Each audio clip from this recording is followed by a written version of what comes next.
standing next to such and such. Kenny, what was that one time you had that moment? I would say Stone Cold Steve Austin, but I knew Austin when he was poor. I would say The Rock, but I knew Rock when he was poor. When I worked at Freedom Hall, and my first ever match at Freedom Hall with WWE, we're the dark match before WWE starts, and I shared a locker room with The Rock and Billy Gunn. And one other, I can't remember. My son remembers who the third person was in the locker room at night. I can't remember, but it was The Rock, Billy Gunn, and someone else. And we shared a locker room that night.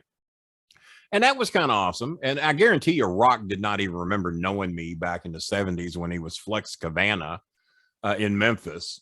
And because he told me the story about when he played Canadian football, how he got a mattress out of a dumpster. Well, I noticed on The Rock show, they changed that story up a little bit. He's claimed he got it out of a dumpster. He claims he went somewhere to where they bought some shitty used mattresses that had yellow stains on them and everything. So it's kind of the same story. But many of the stories he tells on The Rock, I'd already heard from him or Rocky Johnson. When Rocky Johnson was an agent in OVW, he would tell some of those stories, and told me that him and Rock didn't always get along. And he was bragging about some Nikes and a jacket that Rock had bought him. I said, your son makes $40 million a year. I said, you're bragging that he got you some shoes and a jacket? He said, well, he don't get me much. He said, he makes me earn what I get. I said, God damn. Wow. So, and I thought he was fucking working me. I thought, you know, there's no way. But yeah, if you watch the show, Rock had some animosity towards them. So if you haven't watched Young Rock, it is a great show. Oh, absolutely. He's easy to digest, 22 minutes when you speed through the commercials. I was going to ask you about it. Yeah, it's a great show. I sat there and binge watched a few of them the other night. I was about 6-7 episodes behind. And what's cool now is you're getting into the Memphis shit. Yes. Jerry Lawler is going to be on there soon, and Downtown Bruno. The Ric Flair that got's a joke. The Sheik. It might really be the Sheik. He's that close. I wrote Sheik the other day. I said, are you really the Sheik on Young Rock? I think it's you. And the Macho Man guy ain't too bad. Yeah. The Andre guy's not too bad, but the Ric Flair guy was not even close. I don't know if that far or not, but you're going to be disappointed when you see Ric Flair. And from what I've heard, we're going to be disappointed when we sing Lawler. I've seen a snapshot of it. I haven't seen the actual bit yet. They should have just let Lawler play Lawler and put some more hair on him, because Lawler has not really aged all that badly for a 72-year-old man. Exactly. But no, Young Rock's an excellent show. But let me go through. I also managed Shad Gaspard. Unfortunately, he passed away here trying to save his son a couple 3 years ago. Carlito, if you remember Carlito. Yep. Lance Cade passed away of a drug overdose at his father's house not long after doing a podcast with me, when he was telling me how he got addicted on painkillers through working matches with Bob Holly. Bob Holly had hurt him real bad, and then said WWE didn't want to bring him back up because he wanted to go into rehab. So they didn't really want anything to do. They was going to put him in rehab, but they didn't have anything for him when he got out of it. So he did like a 2-hour show with me, and where he really buried WWE for how they treated him, and that he wanted help. And yeah, we'll get you the help, but we're not going to have a job for you when you get out, because you're going to be damaged property. Wow. And it was horrible how they treated him. And he called me dad. Lance and I were very, very close. Mark Jindrak. Yep. And there's a story I tell often about how Jimmy did not think that Lance Cade or Mark Jindrak would make it to the WWE. Jimmy also did not think Johnny Nitro would make it to the WWE. He did not think Paul London would make it. And Jindrak and Cade were amongst that. And I said, I tell you what, I said, I think Cade and Jindrak will make it. I said, I think I will have them in the WWE within 6 weeks. And we didn't make a cash bet on it, but him and Danny Davis both are looking at me like, you're full of shit. These guys are not going to get there. I said, yeah, they are. He said, no, it's easy. Bolin, your streak is over. Because I'd sent like 30 some odd guys or 40 some odd. Bolin, your streak is over. You ain't getting these two there. I said, yeah, I am. So 3 weeks later, they get called up. And I told him within 6 weeks I'd have him there. 3 weeks later, they get called up. So we're supposed to go out and do an interview. It's supposed to be me, Cade, and Jindrak. Well, they got called up earlier that day, so I don't have Cade and I don't have Jindrak. So I'm walking out to the ring with the biggest goddamn smile on my face you ever saw, because now I know I'm going to get to put Jimmy in his place. I said, he says, well, I'm supposed to have you out here for an interview. And I had never been called the StarMaker yet before this show. And he says, I'm supposed to have you out here for an interview with you and Cade and Jindrak, but I noticed Bolin, all you got out here with you is Miss Lulu. He says, Cade and Jindrak aren't out here. He says, so StarMaker, You've done it again. The old StarMaker. You sent 2 more to the WWE. I said, that's exactly right, Jimmy. I was hoping you weren't going to try to hide this. I was hoping you weren't going to try to lie to the people. You remember in the back, we had to talk about this. I said, you told me that Cade and Jindrak would never see a day in the WWE. And I told you that within 6 weeks, I'd get them there. And look at here, Jimmy, 3 weeks to the day, they're in the WWE. And you looked at me like I had a smoking turd in my mouth, Jimmy. And Danny Davis lost it in the back. He said, I don't think anyone has ever accused somebody of having a smoking turd in their mouth on a wrestling show.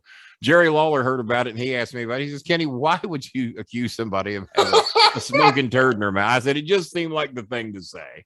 He says, well, from what I understand, you're the only person ever to say that on television and get by with it. I said, well, I'm glad it worked out that way. And Jimmy starts laughing on camera. I said, you looked at me like I had a smoking turd in my mouth. You know you did. And then he turns and starts laughing because he was not looking for that. And I didn't know what the hell I was going to say. But he called me the StarMaker. So I get to the back. I said, I tell you what, we just found my new name. Because I'd always been Kenny the King Bolin up to then, the king of managers. And when me and Lawler would feud, I'd say, well, you know, don't get hot, Lawler. I said, you're the king of wrestling. I'm the king of managers. I was king long before you were. Remember the king of kickball? And we'd always start that shit. So, but there's been 100 damn kings, right? King Mabel, King Harley Race, King this, King that, but there's never been a StarMaker. So I said, I'm going to start doing that. And now it's about half and half. Half people still call me King, half still call me StarMaker. And I appreciate both names. And that's why I still have Jerry Lawler's crown sitting over there behind me. He sent it to me years ago. Claims he didn't, but we're in the hell cell. That crown was sent to me from Memphis. Who the hell else is going to send me that crown? Right. So, but I think he was trying to be humble. And I said, well, you're passing me the torch. You know, your days are done. So take it like a king. Take it like a king. From one king to another. You got to understand. So where was I going with this? Hey, just keep going. Just keep going. Just keep going. So Cade and Jindrak made it. And I that night, I said, all right, I'm the StarMaker. And that's when came up with a briefcase. You see it there behind you. It says StarMaker Bolin. On the other side, it says BS for Bolin Services. So the crowd would yell bullshit when they'd see the BS logo. That was designed so they would yell bullshit at the shows. And so I really like this. So I'm watching Monday Night Raw one night, and they said, up next, the StarMaker. So my phone's going off the hook. People are coming, Kenny, you're on Raw now. And they're leaving messages on my answer machine because they think I'm at Monday Night Raw. Right. And so I answered a couple of phones. I said, no, I'm not at Monday Night Raw. And I don't know who the fuck's coming out next, but I can assure you it ain't going to be me. I had no clue who they're going to bring out. Do you know? Who was it? I don't remember that. I'm about to tell you. I got to hear this. The StarMaker's coming up next, the debut of the StarMaker. And I must have gotten 50 phone calls during the commercial break to congratulate me for being on Monday Night Raw, but it wasn't me. So I'm waiting to see who it's going to be. And who do you think comes through the goddamn curtain? Johnny Nitro. Oh, man. The first name they gave him was the StarMaker. So I called Jimmy. I said, what's this shit? I said, I just took the StarMaker name not even a year ago. I said, would you bother to let these fucks know that we already got a StarMaker right down here in the AAA division that trains these motherfuckers? I said, yeah, come on, this is bullshit. And I'm kind of half-ass joking about it. I don't give a fuck if they call him the StarMaker or not.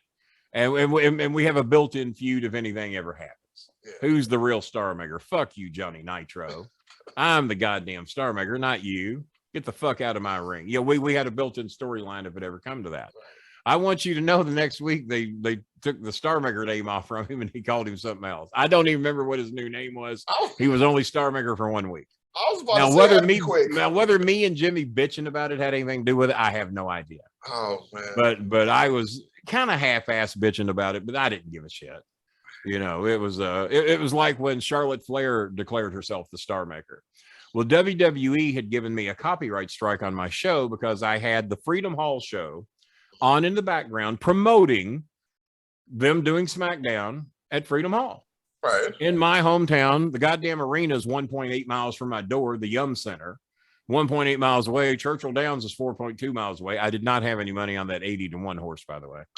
And So I get a copyright strike because on the television you see in the background there, I have Monday Night Raw, and you see how far away it is. Tell Rene to quit leaning into the camera so goddamn far. You heard it, Rene. I got to teach him how to do a podcast. You heard that. You know, I'll tell him. So I am his manager. It's my job to tell him. So I get a copyright strike. So I write the WWE. I said, guys, all I was doing was trying to promote your damn show. You got Monday Night Raw. You had 14,000 empty goddamn seats down here. I'm trying to motivate people to go to the show that might still want to get there. It's a fucking 3-hour show. So maybe they see it on in the background, realize it's on in their hometown. They can go down there and see the last 2 hours of show. I said, but you copyright strike me. You're trying to shut me down for 90 days. I said, and then you got Charlotte Flair calling her goddamn self the StarMaker on the show. I said, please, guys. I said, don't shut me down for 90 days. I said, I raise money for Filipino typhoon victims. You know, you're not only fucking me, you're fucking them. I said, will you please work with me? So they lifted the copyright strike in 2 days instead of 90.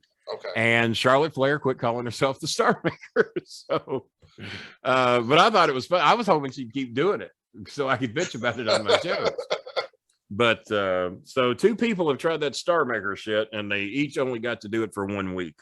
My eyes have been giving me a lot of trouble. So if you see me trying to clear gunk out of my eyes, I've been up so long. No problem. And it just wears my eyes out. So if you see me trying to clear my eyes, it's just, I've been up a long time, and the longer I'm up, the more it fucks with my eyes. No problem. No problem. And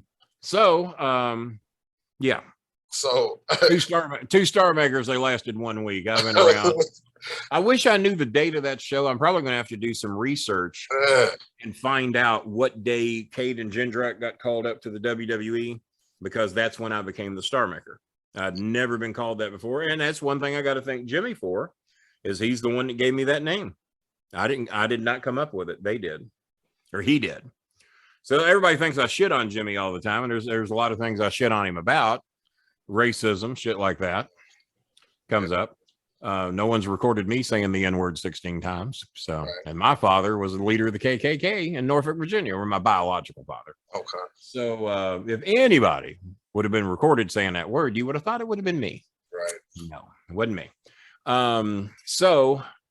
But you know, if Jimmy's done something good or responsible for something, I like to give everybody credit for what they've done. If people come up with good ideas on my shows, I try to make sure they get credit. If we raised a lot of money to help a certain Filipino family and it wasn't my money, T-Maker contacted me today, a fan of the show. He donated enough money to make sure one of the Filipinos got home.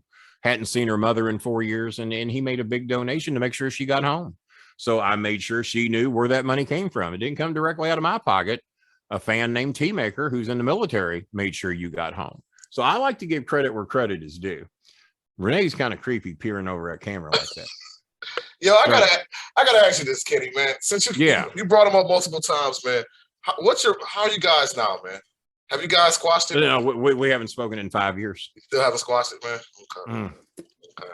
Well, he sent an email to an old friend of mine who was no longer my friend, and Jimmy knew that. And he knew that me and this person were never speaking again, but that person had gotten this letter from Jimmy where he was planning, he wished me dead so he could either kill or have my son killed. And we still have the email. We forwarded it to the state police so they would have a record of it in case Jimmy ever got stupid.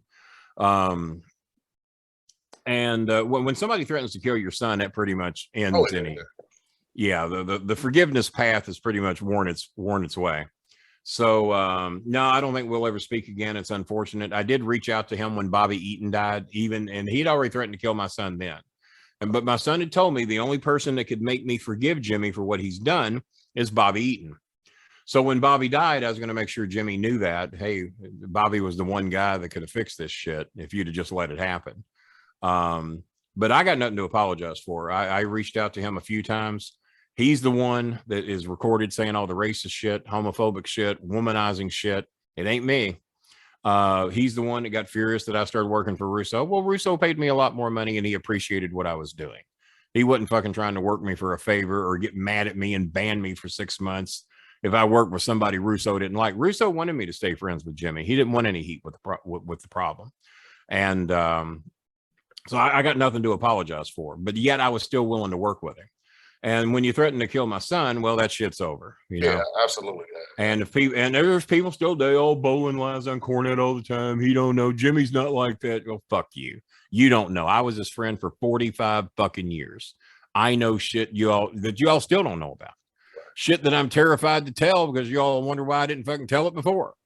So no, there's a lot of secrets that'll probably go to my grave. And they wouldn't believe it anyway. The Marks wouldn't believe it. Right. So why even fucking bother? And but no, nobody on this planet knows him like I do. And you all have learned that a lot of the arguments that we had on the shows were real. Yeah. A lot of the times I called him out for shit. It was a shoot, but it was good podcasting. Right. And it's a shame that's gone and over because we were one hell of a team. But I don't think Jimmy ever saw it that way. I think Jimmy always wanted to be the star. He always wanted to have a thumb on me as to what I could or could not do. And I also found out from two wrestlers, one that he used to manage, one that he worked with. He told them that he paid all of my hospital bills and put me into this home. That never fucking happened. And I'm dying to see any receipt he's got that shows that he paid my hospital bills. And the reason I can tell you that he didn't, I'm covered by Passport insurance. Passport pays everything. Wow. There's nothing for him to pay. He did buy me. He come to see me at the hospital once and bought me some shoes. I'm not shoes, but a couple of shirts and a couple of pairs of shorts. So I'd have some fresh clothes at the hospital. He bought me some Clarksville seafood and he bought me a sub sandwich once. That's what Jimmy bought me. He did not pay. He did not set me up in his house and he did not pay any hospital bills, but he told two wrestlers exactly the same story. One that he used to work with, one that he used to manage. And they both told me exactly the same story.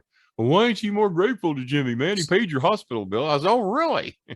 Well, I can do I have my card near me? Do I have it? It's called Passport Insurance. I probably got it in here somewhere. See if I can find it. It's called Passport Insurance. There it is. That's a Passport Insurance card, people. I know it's glaring, you can't see it. Yeah, but that pays for anything medical. Yeah, that pays for anything medically that I need. I've had that card since 2009. Wow. And no, Jimmy did not pay my fucking hospital bills. Do you think, man, that he'll ever like? I know it's because I can probably say no, and I don't even have to let you finish the question. You know where I'm going. Yeah, I already know where you're going. I'm also a mind reader. You didn't know that, did you? I mean, how long can you be so angry? Bitter? You know what I'm saying? Yeah. Man. At what I point don't know. Give it away, man. I don't know. My childhood best friend died a couple of days ago from complications of COVID. He'd been in the hospital for about 2 months. He was an anti-vaxxer. He did not want to get a shot. From what I've been told, my brother told me that no, there's no way Bobby got a shot. And he's 59 or 60 years old. He's pretty close to my age. And he'd been in the hospital for about 2 months. And then somehow he fractured his back. And between the 2 months of COVID, a fractured back, he developed a blood clot while he was in the hospital. Probably not from having a lot of movement, though that'll do it. And he died. The blood clot went to his heart a couple of days ago. And I'd known him. And Jimmy, Bobby helped me and Jimmy. Helped me move Jimmy to Nashville when he got his first job in Memphis, and we set Jimmy up in Nashville. And I told that story just on my show the other night. So if you want to hear that whole story, watch the last show I did other than today. And then we told that story. But man, life is too short. And even when Bobby Eaton passed away, and I'm still furious at Jimmy for the shit. And I know he's furious because my son told some shit on him, but he was going to sue a wrestler and threatened to take everything he owned, him and this Stephen P. New. And he was going to take this guy's livelihood, and the kid was telling the truth. And my son knew he was telling the truth. And he said, no, Dad, we got to do a podcast. I got to set the record straight.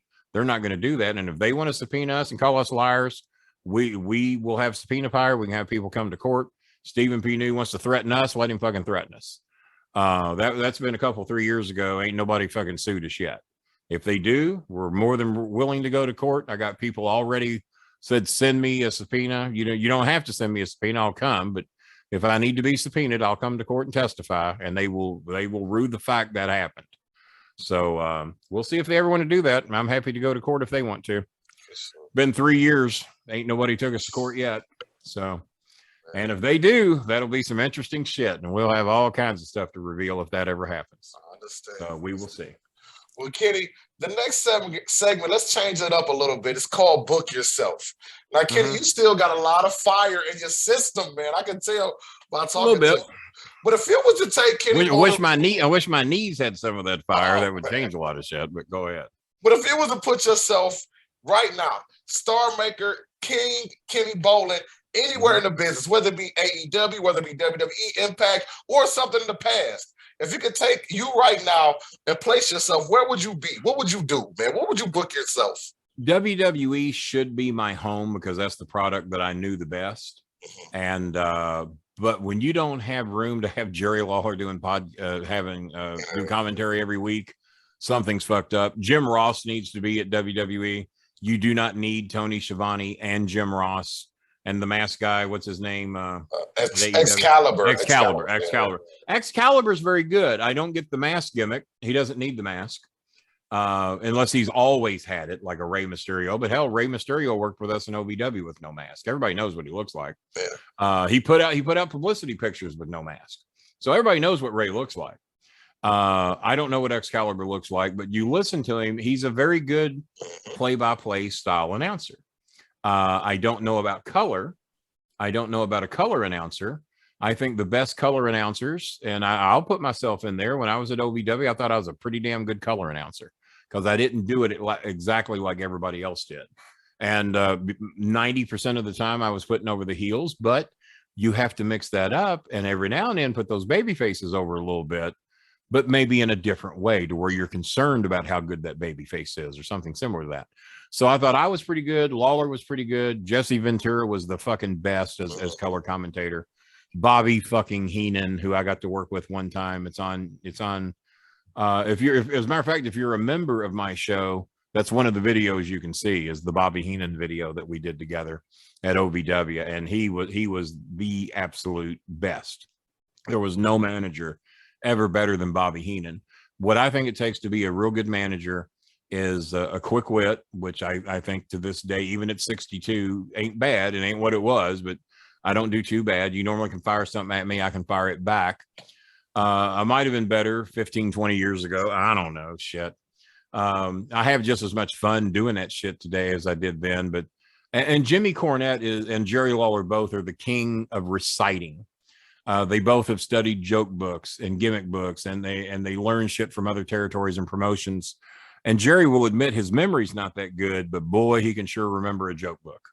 And he admits that he used to study joke books, and that's where all of his one-liners come from. Well, I kind of make most of my shit up because I like to say shit that no one's ever heard. And if I do say something's been heard, I like to credit where I got it from. You know, well, so-and-so used to say, you know, and then I would, if it were Heenan that said it, I'd give him credit. But I had a show I did with Bill Apter, if you want to talk about shitting on Cornette, and we were best friends then. And I said, y'all want to refer to Cornette as a legend, as this legend of managers. Name me the one thing that Jimmy ever booked, and I'll tell you who booked it first and who did it better. So me and Bill Apter are going back and forth, and we named 5, 6, 7 segments that they think Jimmy booked first. And every time, no, he didn't. So now one of the fans chimes in, and they think they got me. Jimmy booked the first ever scaffold match. I said, you fucking idiot. No, he didn't. I said, Bill Apter, do you know who did the first scaffold match? And even Bill didn't remember, or he just didn't know. I said, the first ever, it wasn't Cornette. I said, and I'll tell you who did it. And as I did with everything else, I'll tell you who did it better. Do you think Cornette made the first popcorn gimmick where you sit at ringside with fucking popcorn and Coke? I said, it's been done in every goddamn territory he's been in. I said, he recycles that goddamn thing every 6 months. No, it's not original. He does it every fucking time, and he stole it from somebody else down in fucking Texas or Oklahoma or somewhere. I said, but when it comes to the scaffold match, the first one that ever did it was Jerry Jarrett and Don Green. Not Al Green, but Don Green. And they had the first one. And to my best of my recollection, because I think Jerry Jarrett told me this, we only did that in the Louisville Gardens because it's a shitty match. Neither of us want to be up there. Both of us are scared shitless of falling. There's not much you can do. And we only did it in Louisville. We decided it wouldn't work doing this in Evansville, Lexington, Memphis, Tupelo, all the various cities of that circuit. And so to Jerry's recollection, they only did it in Louisville. Why they didn't do it in Memphis, I'll never know. I would have figured that, but I think they realized it's a shitty match.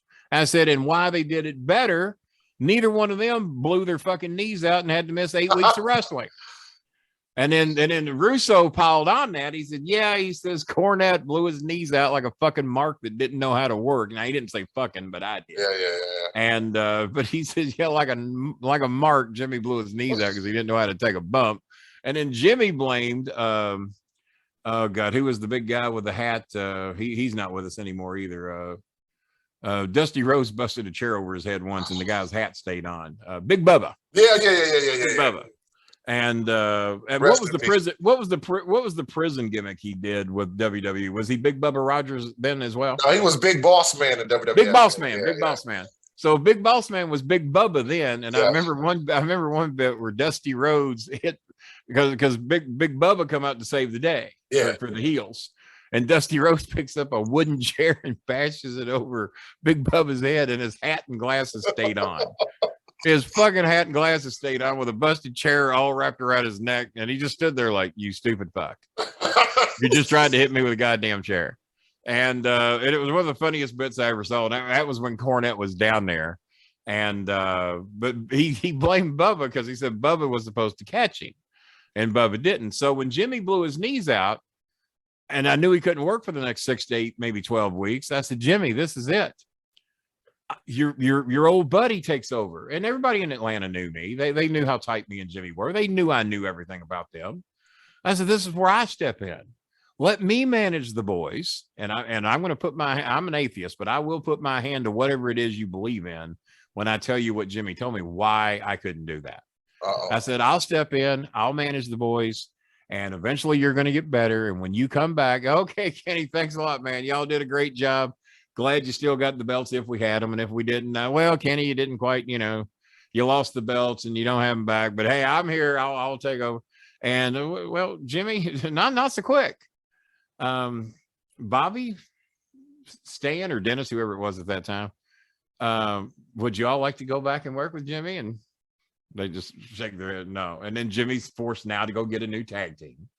Me and Jimmy feud. We got a built-in fucking feud. Bobby and Dennis, or Bobby and Stan, whatever the case.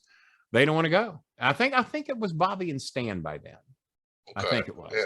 And well, they don't want to go. They realize life's a lot better here with me. They actually make more money now. They actually get to use their own minds now. They get to eat what they want now. They don't have to always go to fucking Wendy's. They don't have to always drink Sprite. Whoa! This is a shoot. You're talking. Yeah. Seriously, well, those are the best promos. Is when you turn it into a shoot, and then the fans hear that. Oh my God, it's a shoot. He does eat at Wendy's all the time. He does drink nothing but Sprite. It's a goddamn shoot. And Lawler taught me that. He said all it takes is one little piece of truth to where they'll believe everything you said. And me and Dundee were the kings of that. All it takes is, and Jerry Jarrett will tell you the same thing. You got to work a little bit of truth into it. And because then the other 99 things you say are true too. Well, all that's true because what he just said there's true. And that was the mentality of wrestling back then. Always working a little truth where the fans know, oh, this shit's real now. He just called him out on Wendy's and Sprite, or whatever. And if you knew something from their past that wasn't flattering, bring that up too. That was done all the time on Memphis television, to bring up some part of people's past. A lot of wrestlers used to try and call Jerry Lawler a pedophile because he liked young girls. So they would work that into the shoots. I remember I was at a show once with Terry Funk. He's in the ring, and me and Dundee and Cornette are there as fans. We're not there doing autographs. We're not there setting up picture tape. We went there as fans to see Jerry Lawler wrestle Terry Funk, supposedly for the last time 5 years ago in Jackson, Tennessee. And we were guests of Burt Prentice, another one we lost not too long ago, who I loved, was such a good man to me. And he set me up to meet Lance Russell and Dave Brown for the first time that night. I'd met Lance briefly, but we'd never had a talk. And he gave me some private time for about 30 minutes with Lance and Dave before the show started. And a friend of mine took us down there in a limousine that Jimmy hated. It was a shitty limousine. But we went down there in that shitty limousine. Jimmy had to ride backwards all the way. and the air conditioning was bad. And Jimmy likes to sit by the window, and I didn't let him because I took the window. And it was just a limo ride from hell for Jimmy. And I knew he was being tortured, but it was a way for me to get back for a lot of other shit. So, but Terry Funk and Lawler's in the ring, and they do 12 minutes of nothing. They're just, because that's what they can do. They know how to work. You can go out there and do 12, 15 minutes of nothing, and the crowd's eating it up. And then Lawler finally gets a slap in on him or something, or whatever he did, or pulled fucking Lawler, you pervert, as loud as he could yell. And Dundee spits out his drink. Cornette's looking like, did he just call Lawler a fucking pervert? And Dundee says, I didn't know they were going to make it a shoot. Oh, man. And I'm dying. My son's dying. Cornette's howling. And then Dundee spit his drink out. I didn't know they was going to make it a shoot. Oh. And none of us were. I don't even know if Lawler was looking for it, but and I like young girls too. I've just always made sure they were fucking 18, 19 to 20 years old. I like young girls. And if they're goofy enough to like me, shit, don't penalize me for it. As long as but the thing is, make sure they're fucking legal. That part. Have some valid ID on you there if you don't mind. So that was a fun show to be a part of, and Terry Funk has always been good to me. He's a good guy. Nice, man. Well, we're gonna slide away from the R. Kelly part of the section. I'm just joking. Nobody peed on anybody that night that I know of. I don't know what happened down in the locker room. But Lawler did set Funk on fire that night, and I heard Funk in the locker room. That son of a bitch set me on fire. And that was after the match was over. He's already in the locker room, and he's pissed that Lawler set him on. So maybe somebody pissed on Terry Funk to put the fire out. I don't know. I wasn't there. Could have happened. It could have been an R. Kelly moment to put the fire out. All right. Wait. Macklemore wrote a song about it, R. Kelly. Are you talking about? You didn't expect to have Macklemore and R. Kelly talked about tonight. Not at all, baby. Let's go. But okay, so you're talking about. I told you I know everything. And I told you keep going. I love it. But man, like since you're talking about putting realism into the storylines and the promos, what do you think about the current wrestling? And do you think the guys come across with enough passion, man, and believability? I tell you what. There's a lot of them that don't. There's a lot of it that it is just so fucking scripted. Especially with WWE, because they're big on the script and sticking to the script. But what I have noticed, I've seen some interviews recently with CM Punk and MJF to where they use the real shit. And me and Chris sit there and Pop going, ooh, goddamn, can't believe he said that, because we know it's true. Yeah. And I forget the specifics, but there's many times they'll say, it's like, ooh, I can't believe he said that, because that's like Memphis wrestling there. They're working that real shit in.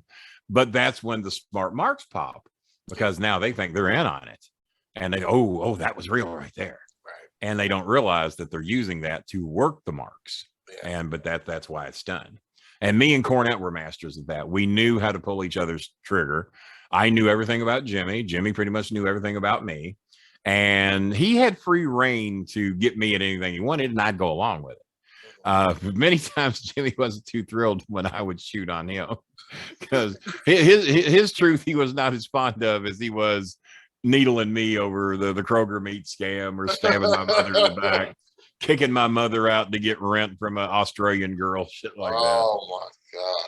It's little pieces of truth, but for sure. but for the sake of the show, you got to go along with it. Exactly. Hey, mom was 6 months behind on her rent, motherfucker. What was I supposed to do? What the fuck was I supposed to? The Australian had $1,000 in hand. Mama had food stamps. Yo, fans. Somebody had to go. What would you have done? What'd you done, Jimmy? You'd let mom stay? Y'all hearing this, man. Listen. I'm giving, this is just a snippet of what you get on his podcast all the time. Kenny, I want you to really tell these people. I know they all know about it, but let's say they don't.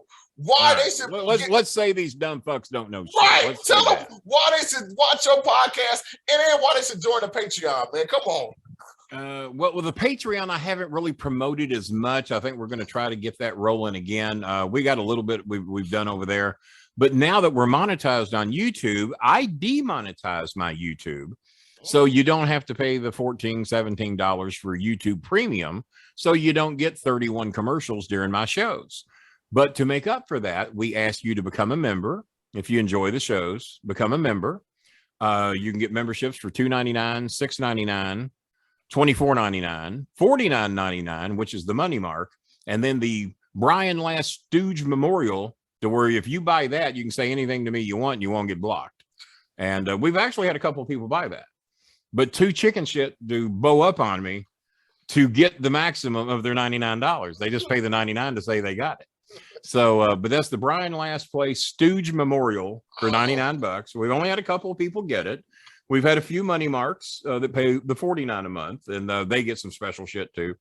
It's all listed in there. But the most popular is Mid-Carter. You get some special videos, and I'm going to start reading from my book. You know, I'm an author as well. You know, I've been in a movie, Ultimate Deathmatch 2. I was the star of that movie. I'm all over the cover. I was the big star of the whole goddamn thing. This is my book. I probably screwed you too. And that is actually my head on Lawler's body, and Lawler never knew it. You gotta send me a copy of that, right? He thought I had, well, for $29.95. You goddamn right. All right, brother, I got you. But yeah, that's my head on Lawler's body, and Lawler never knew it. He thought that was my robe and my crown. That's his crown and his robe and my head. But this one, I told you his memory wasn't good. This one's all me. That's the pink version. I've got 6 different versions of this cover, and that is me made to look like Bret Hart on the back.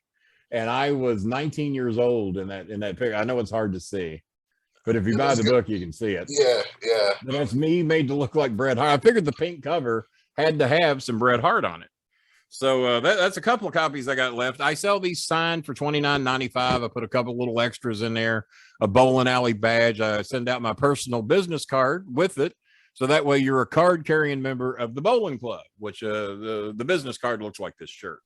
And yeah, if you will donate to my charity, at least $29.95, the price of the book, I will be more than happy to send you a copy of the book. Just write my inbox, give me your address and everything. I'll take care of it. Sounds great, man. Matter of fact, why don't you donate $2,900 and I'll send you 2 copies. This man already told you at the beginning of the show he can sell water to a whale. Think about it. He already told you that, whales need water. Whales. Do you know how much water a whale needs? He might not have enough. I got a couple extra gallons for him. Exactly, man. And Eskimos sometimes need ice. The ice they got might be dirty. I got the clean ice. Listen, y'all didn't know what y'all was gonna get from this show today. I could sell Vaseline to a Memphis wrestler. On that note, we gonna get ready to close out. Bolin, please don't leave when I say it's over. I need you for one more second. But we also have to plug how to find me now on social media. On social media, everything is StarMaker Bolin. Instagram, StarMaker Bolin. Facebook, StarMaker Bolin /star. Twitter @StarMaker Bolin. BOLIN, not BOWLIN, not Bolin, not bowling. Bolin, motherfuckers. Bolin, BOLIN. And if you want to watch the Bolin Alley, I do live shows at 9:05 p.m. most on Tuesdays, Thursdays, and then occasionally we sneak in a Sunday show as well. So normally you get 3 live shows a week. That's 12 shows a month for you motherfuckers that don't know how to multiply and do math. 12 live interactive shows a month. Who else that has managed 54 stars of the WWE gives you live interactive programming and demonetizes the show? So if you're not able to watch it live, maybe you got a job or something, not most of you, you can actually watch the recorded version and not have to watch all those commercials. And you better do it before I change my mind and start monetizing the shows again. But if you be a member and if you donate, I'll hold off on that. Y'all heard him. I mean, I call the shots, motherfuckers. I call the shots. You heard it. It's not even a whip show right now. It's the Bolin Alley. You heard that. Bolin Alley. It's Bolin Alley East right now. What state are you in? Where are you living? I am in Michigan, man. Michigan Mike, one of my top donors on my show. I bet he knows about your show. Michigan Mike, he's one of the donors on my show. He's getting a big check cut to him tonight. A tornado. Y'all had some tornadoes up here, did some damage to his car. Yeah. What city you in? Well, I'm on a suburb of Detroit called Dearborn. I know where Dearborn is. Yeah, that's where the Detroit Pistons play or used to play. Yeah, they used to play out this way. Yep. They used to. They're not there no more though, right? No. Dearborn. I remember that they were there when the Worm was there. Yep. The Worm. Man, Bill Lambier. 88, 89, 90. You ain't kidding, man. Big, tough white fuck. Woo, and I'm gonna tell you, I got a funny story about him. I was like 9 years old. I met him at the airport. And he beat you up at the airport. Basically, I'm gonna tell you, I'm a 9-year-old kid. I never seen a mean white dude look so serious in my life, man. I don't think I wanted to fuck with Bill Lambier or Dennis Rodman, to be honest with you. I say, hi, Mr. Lambier. When I tell you that man looked at me so crazy, I just walked away. I thought he was a heel wrestler, I guess. Man, why would he treat a 9-year-old kid like that? Not even I can shit on a 9-year-old. I remember it like it was yesterday, man. I bet you do. I remember Bill. Do you remember when Dennis Rodman kicked the cameraman because he got too close to him? Oh yeah. You believe as he kicked the fucking cameraman? Man, at that point, I forgot what his fines were and how long they suspended. I want to say they gave him 50K. I want to say it was 50,000. How many games did he get suspended? At least 3 or 4, wasn't it? I want to say it was 3. He kicked the fucking cameraman, guys. The Worm. Because with Detroit. As you know, just like in wrestling, though, when you make a lot of money, you can kind of get away with things a little bit more. Well, you know what Mark Cuban does. Mark Cuban's a dear friend of mine. You probably looked up the YouTube video, and if you haven't, you got something to do tonight. Look up Kenny Bolin, John Cena, Mark Cuban. Look it up on YouTube. And if you want to see what a great wrestler I am, and I know you do, YouTube search Kenny Bolin versus John Cena, and I won't tell you stupid fucks who won the match. I'll just let you watch it and see. Sean O'Hare, special referee, against my will, because Sean had been kind of kissing Cena's ass, and I didn't really want Sean as the referee for that match. But he is the referee, and even with the hand-chosen referee of Sean O'Hare, John Cena's match didn't go exactly the way he thought it was going to go. And it was a shoot, by the way. All my matches were real. I don't know if y'all knew that or not. You heard this. Everything is real. Everything is real. Every one of them. Yeah, nobody fucks with me in real life. See, now you brought up Lambert, you made me think of a story. Now you made me remember my story about Mark Cuban. Go ahead. I used to do security. I'm always up for a story about Mark Cuban. He's my buddy. I used to do security in Birmingham. Back in the day, all the away teams. My first ever pro match was in Birmingham. And they stayed in this hotel. We got ties. And so he's in the bathroom. I go in there, and everybody knows it's him. And they ask Wait a minute, Mark Cuban's in the bathroom? Yes. So they asked me. Wait a minute, why is Mark Cuban in Birmingham? No, not Birmingham, Alabama, Birmingham, Michigan. I'm sorry. That's two fucking different places. I'm sorry. I was getting ahead of myself. So he's in the restroom. Keep the fuck out of Birmingham, Alabama. I'll pass that on to you right now. Hey, or still no, baby. So it's called the Townsend Hotel. All the away NBA teams stayed there. I'm doing security, so they asked me to make sure nobody goes to the bathroom with him. Well, I'm standing there, but it was somebody in the toilet. I didn't know. It's before I clear out the bathroom. Mark Cuban is standing at the stall. The guy says, "Hey, Mark Cuban." So I go in there, turn around. He says, "Thank you for getting the guy out there." He goes to shake my hand. He hasn't washed his hand yet, though. He just touched his little Cuban, man. Well, it might not be that little Cuban. None of us were in there. Might have been a big Cuban. But I'm saying, we don't know. Mark's not going to appreciate you telling everybody he had a little Cuban. He's not going to appreciate it. Now I'm going to tell him, too. Don't tell him I said that. Said you had a little Cuban, Mark. What do you know about that? Did you piss on your hand and shake my buddy's hand? Is that what you did? Oh, man, Deshaun Whipple, did you basically piss on Deshaun Whipple's hand? I want to know the truth. Right, he tried to R. Kelly me, man. All right. He tried to R. Kelly. No wonder you're so concerned about R. Kelly. That's it. Mark Cuban tried to pee on you, apparently. On that note. Allegedly, we must say. On that note, Kenny, okay, it's time for the Bolin Alley, folks. If you want to see more of this shit, the Bolin Alley. Just Google it. Get your Google machine. Even you stupid fucking Republicans, just get your Google machine. It's easy to figure out. So there ain't no Republicans in Michigan, are they? They ran them all out up there. Man, what? You know, tried to hang the fucking governor up there. Right. And do you know they let those people off?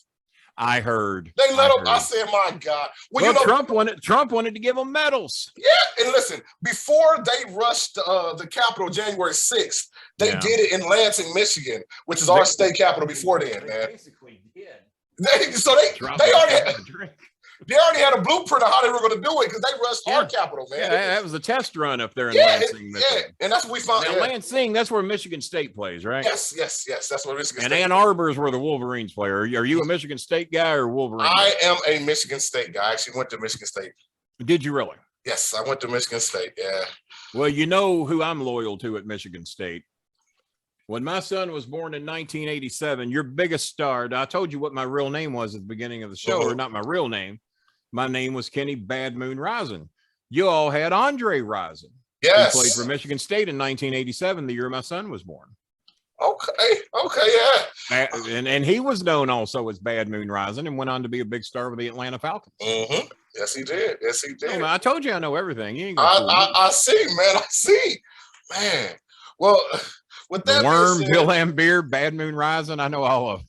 Have you watched that? Speaking of, since you're talking about Michigan State, did you watch Winning Time yet? As a matter of fact, I once ran over Barry Sanders at a game in Detroit. I don't know if you knew that or not. Oh my God! Just ran right over him. He tried to play defensive back. It didn't work out good for Barry. He had to retire not long after that. I told y'all earlier. I wanted Barry to leave there and be a Miami Dolphin because he retired when he was like 25. Right. That's how old he was. He said, I wanted him to go to the Dolphins, but he quit. I mean, he stayed. Who's your team? Miami Dolphins. Oh, you're okay. Yeah, I was raised in Florida for the most of my life. There were no Tampa Bay Buccaneers then. So wait a minute. I hate fucking Tom Brady with a passion. It's your fault. It's your fault the Lions are so bad. You gave us Joey Harrington. I forgot about that. You gave us Joey Harrington, man. Well, we also gave Tennessee their quarterback, and they went to the fucking playoffs. Well, yeah. They got deep in the play. We gave them their quarterback, too, so. Oh, my God. You know what? Earlier today, you said you weren't feeling too hot. I hope you're having a good time today, man. Well, you brought so much energy, man. You pumped me up. You saw me, man. I come in here a little deflated, a little down, car problems, motorcycle problems, personal problems. I get it. I try not to let that shit bother me, but goddamn, the last three. My best friend dies from high school. Just been 3 or 4 days from hell. But no, you pumped me up, man. You got me going. I'm glad. I was only going to give you a 10-minute show. I was going to fuck you over, but I ended up staying for 90 minutes, it looks like. Well, it's good because I threw all my index cards away. I was going off the top like you were, man. I said, don't ever bring an index card to a show with me because you're just wasting ink. You're just wasting ink if you bring an index card with me. All right, man. And I love it when people schedule me for 30-minute shows. They say, you stupid fuck. Do you really think you're going to get rid of me in 30 minutes? Really? Oh, if I'm here, we'll leave when I fucking say we leave. As you should. I ain't even got control of the buttons, but yet here we are. We're still here. You're the king. And the StarMaker. Oh, man. StarMaker, I want you to ring the bell. That's our final segment. That's where I give you. What I got to do? I'm going to tell you. You know what? Let me give you my version. We'll see how close I am. I think Richard Pryor said it once. Ding, ding, motherfucker. Basically, you got 60 seconds. Now you can talk about anything. You can promote yourself again. You can give some inspirational words. You can tell me what you ate this morning. I don't care. But StarMaker, Kenny, King Bolin, I want you to ring the bell. Well, what I had for breakfast, I had a bowl of spaghetti, you jackasses. I had spaghetti at 9:35 this morning. I went from there and I had a ham and cheese sandwich at 12 noon. I went from there and had some leftover chicken from a local restaurant that I had chicken at. So there's my feet. I had a little cottage cheese. I had a little celery. I ate like a fucking bunny rabbit there for a while. And then I played with my dogs. And then I did a little grocery shopping. And by the way, did I mention that I have this great book for sale? $29.95 shipped to your door, motherfuckers. Get your book, sign it. I'll sign it for you. Like a good. And hey, if I die eventually I will. So I've been told. The book will be worth more. And check out my podcast, The Bolin Alley. Just Google search The Bolin Alley. You'll have a blast, I promise you. Unless you're one of those stupid fucking Trump supporters, and you're going to have a miserable time because they're going to tell you how fucking stupid you are and how ignorant you are and how racist you are and what a stupid fuck you are and how much fun could that possibly be for anybody. I said, good day. Y'all heard it. Y'all, nothing else for me to say. So with that being said, I'm going to get on out of here. You know what to do. Watch it, share it, tweet it, everything you do. Whatever y'all do on Instagram with y'all fingers when y'all not doing that nasty stuff in the bathroom with your hands. Just do it with the show. So I'm out of here. Don't be like Mark Cuban. Wash your fucking hands. Bitches. We'll see y'all next time. I am Deshaun Whip Dog Whipple, and I am here with the StarMaker King, Kenny Bolin. And I will see you next time on the Wrestling Heroes and Insiders podcast, aka The WHIP Show. Take care, guys. Bye, bitches.